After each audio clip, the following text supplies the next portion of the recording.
তো দিন শেষে আমি সবারই একটা গল্প শোনাই গাইস এখন।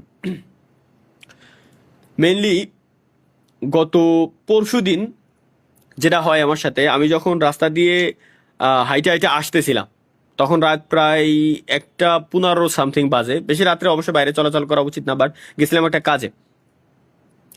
এখন যখন আসতেছি, আমি হাইটে আসতেছি আড্ডার মোড়ের থেকে। এখন হাইটে আসার সময় হঠাৎ করে আমার মনে হলো যে আমার পিছনে কেউ হাঁটতেছে আমার সাথে। জিনিসটা দেখে আমি পুরো ভয় পেলাম।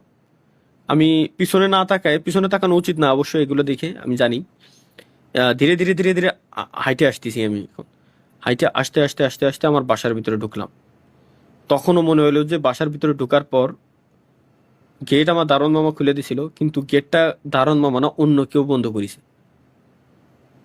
তখন মানে আমার শরীরের সমস্ত লোম এখনো পর্যন্ত দাঁড়ায় যাচ্ছে জিনিসটা ভাবার পর।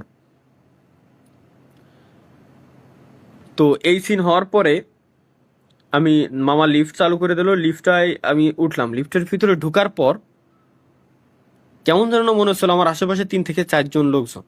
তখন রাতের বেলা আমি নগদে লিফট দিয়ে উপরে আসলাম। বাসার উপরে আইসে চাবি দিয়ে দরজাটা খুললাম, খুলে রুমের ভিতরে ঢুকছি। ঢোকার পর অজু টজু করে তাড়াতাড়ি খাটের উপরে যাই শুয়ে পড়ছি।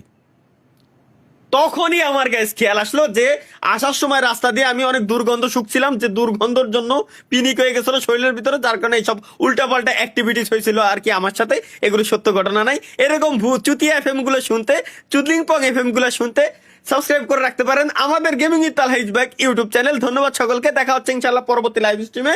আগামীকাল শুক্রবারের ভিডিও আসতেছে। সবাই ভালো থাকবেন, সুস্থ থাকবেন, নিজের খেয়াল রাখবেন, পরিবারের খেয়াল রাখবেন। আল্লাহ হাফিজ।